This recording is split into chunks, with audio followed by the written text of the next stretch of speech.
Halo sobat, pintu teater 1 telah dibuka. Kali ini Mimin bakalan ngebahas salah satu series yang menarik nih. Jadi ada yang berbeda dengan series ini. Series ini diambil dari kisah nyata. Dan ini merupakan film dokumenter tentang narapidana yang kabur dari penjara. Banyak aksi-aksi jenius yang dilakukan oleh para napi ini untuk bisa membobol penjara. Lantas bagaimana nih rencana jenius dan rencana-rencana brilian mereka untuk kabur dari penjara? Tanpa menunggu banyak lama, mari kita mulai intronya.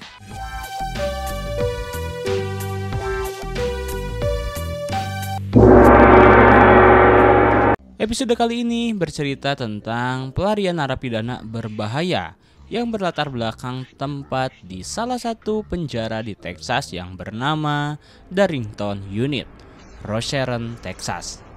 Episode kali ini menceritakan tentang Dennis Wine.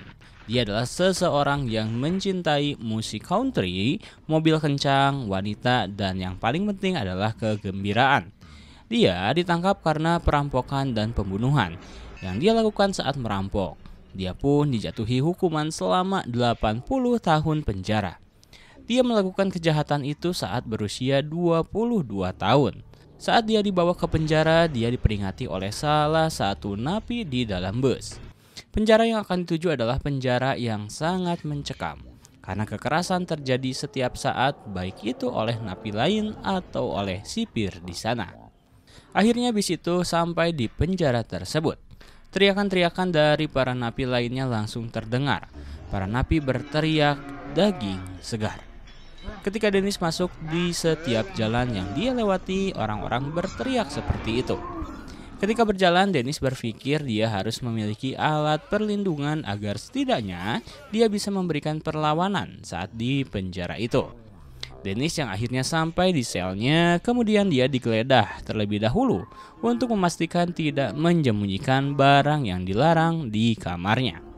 Penjara itu dihuni sekitar 2000-an napi yang mayoritas dari mereka masuk ke sana karena kekerasan dan perampokan. Tidak terbayang di sana menjadi penjara yang sangat kejam dan keras. Kemudian Dennis pun diajak untuk mengelilingi penjara. Dia melihat sipir di atas menara yang bersenjatakan lengkap. Dia berpikir jika melewati pagar itu dia akan mendapat tembakan di belakang kepala. Dennis di sana ditempatkan untuk bekerja di bagian dapur. Dan di sana dia mengenal teman pertamanya di penjara yang bernama Harry Decker. Dia dipenjara karena kasus perampokan juga. Pada saat Dennis ada di sebuah ruangan, di sana tiba-tiba salah satu napi membuat keributan yang diikuti oleh napi lainnya. Saling pukul dan serang terus terjadi. Darah pun berceceran di sana. Sepertinya hal romantis di sana adalah ketika sepi, tidak terjadi kekacauan. Tetapi itu tidak pernah dibiarkan terjadi. Pada saat itu ketakutan cukup dirasakan oleh Dennis karena dia takut jika ada yang menikamnya. Hingga akhirnya datang para sipir yang bersenjatakan lengkap datang. Kemudian melemparkan bom asap dan langsung meredakan kekacauan di sana. Pada sore hari, Dennis menghampiri Harry yang sedang berolahraga. Dia mengajaknya untuk kabur dari sana karena kekerasan yang terus terjadi di sana. Akhirnya kesepakatan pun terjadi. Saat Harry dan Dennis bermain catur, mereka mulai merencanakan apa yang akan mereka lakukan untuk melarikan diri. Rencana mereka adalah untuk menjebol 2 lapisan pagar besi di sana. Untuk pagar yang pertama akan dia potong dan untuk pagar yang kedua akan mereka lewati. Meskipun mereka mengetahui untuk itu akan sangat beresiko, karena akan ada sipir yang berjaga yang siap menembaki mereka.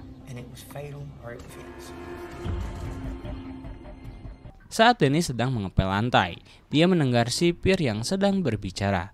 Di sana terungkap jangkauan dari luar pagar itu 3-5 mil setelah pagar tersebut.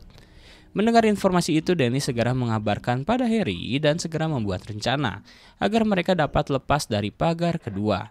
Mereka harus dapat berlari sejauh 5 mil dengan waktu 30 menit. Sehingga dengan hal itu mereka lalu menjaga kebugarannya dengan latihan berlari. Pada saat Dennis berlari, dia sudah membayangkan bagaimana jika dirinya bebas. Berbeda dengan Harry, cenderung tidak berlatih, malah sebat terus. Lalu untuk menjalankan rencananya mereka membutuhkan seseorang yang dapat menyediakan gunting kawat untuk menjebol pagar. Kemudian Dennis menghampiri napi yang mengurus taman. Lalu Dennis meminta untuk disediakan gunting kawat, tapi napi tersebut meminta jatah makan lebih. Berhubung Dennis yang mengatur dapur, kesepakatan itu pun terjadi. Akhirnya pertukaran pun terjadi. Napi itu menyelipkan gunting kawat itu di balik nampan. Dan ya, akhirnya Dennis bisa mendapatkan gunting itu. Dan Dennis kemudian menyimpannya di lemari es bersama daging. Dennis kemudian mencari pipa untuk memperpanjang gagang gunting tersebut. Dia pun mendapatkannya. Akhirnya Dennis mencoba gunting kawat itu untuk pertama dan ternyata berjalan dengan baik. Dennis terus berlatih untuk terus menjaga staminanya. Ketika itu dia berpikir akan kemana saat dia kabur dari penjara. Dan dia akhirnya menemukan sebuah peta kecil di salah satu ruangan gereja di penjara. Dia kemudian mengambilnya dan membawanya ke selnya. Di sana dapat tergambar dia akan berlari ke arah mana agar dapat selamat dari tim tembak.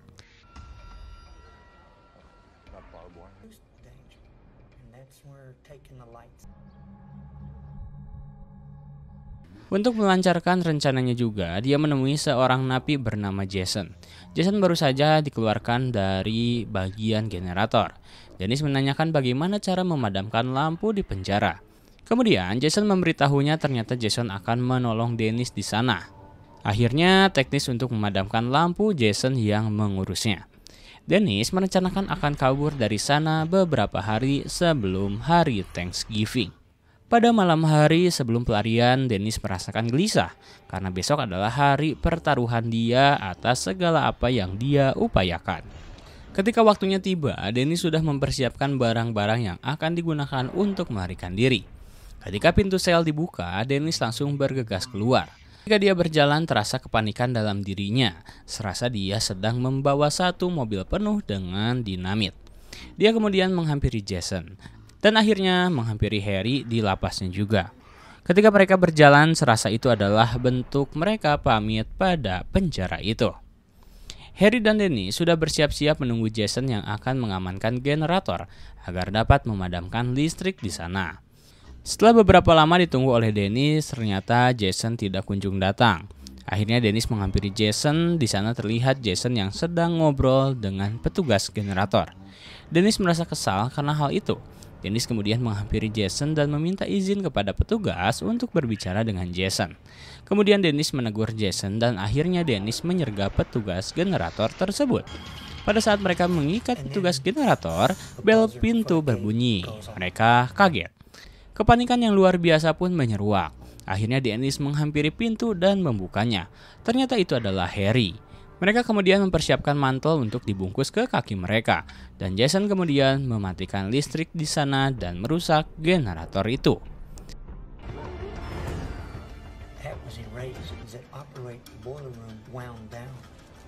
Setelah itu, mereka mulai melancarkan rencananya dengan memotong pagar kawat satu persatu. Ini adalah bagian yang menegangkan karena cukup lama mereka bisa memotong kawat itu, hingga akhirnya berhasil.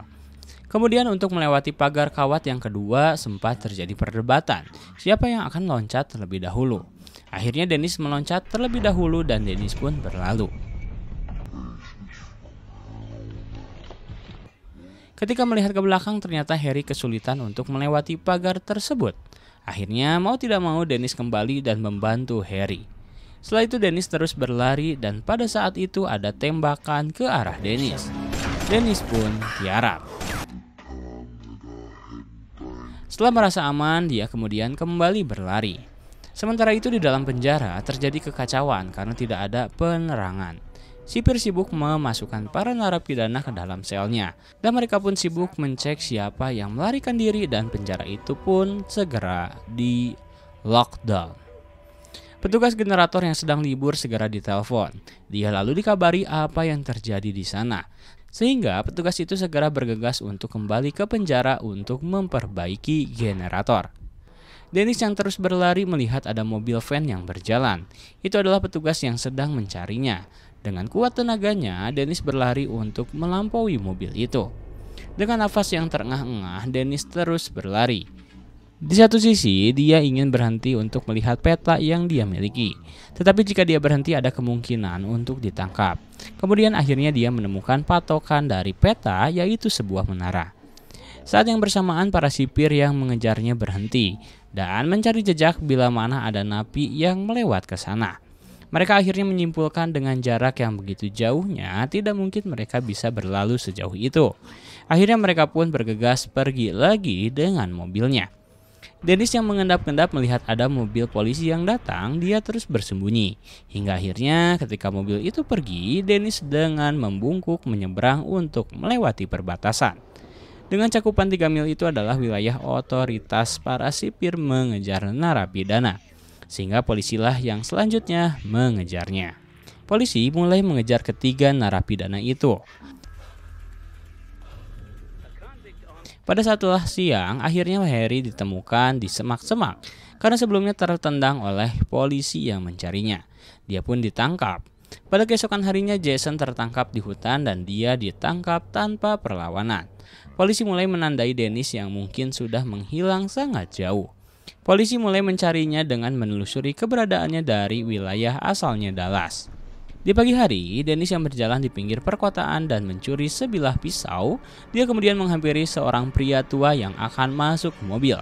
Dennis langsung berpura-pura pincang dan meminta tumpangan pada pria tua itu. Saat di jalan, Dennis menodong pria tua itu dengan pisau, lalu menyuruh memberhentikan mobil itu dan mengambil mobil pria itu. Tak lupa, ia pun mengambil uang pria tersebut. Dia mendapatkan $30 dan itu baginya cukup untuk membeli pistol. Dennis kemudian pergi ke Toserba untuk membeli pistol. Lalu setelah dia membeli pistol, Dennis datang ke toko lainnya. Ternyata dia datang ke sana untuk kembali merampok. Adrenalin di dalam dirinya mulai bergejolak dan dia menikmati itu. Lalu dia menodongkan pistol pada kasir dan meminta sejumlah uang lalu pergi. Dennis pun kemudian pergi ke daerah Dallas, tempat kediaman keluarga dan teman-temannya. Tepat sesuai dengan prediksi polisi. Untuk memenuhi kebutuhannya, Dennis merampok dan itu terjadi berkelanjutan. Polisi yang terus mengintai Dennis akhirnya menemukan mobil yang sebelumnya dia gunakan. Di mobil itu terdapat koran dan ada iklan yang dia lingkari. Polisi pun segera ke tempat yang Dennis lingkari itu. Ternyata itu adalah sebuah toko dan ternyata setelah diinterogasi, ternyata adik dari kasir itu menjalin hubungan dengan Dennis. Akhirnya polisi menunggu kabar adik Dennis yang akan mengabari di mana lokasi Dennis.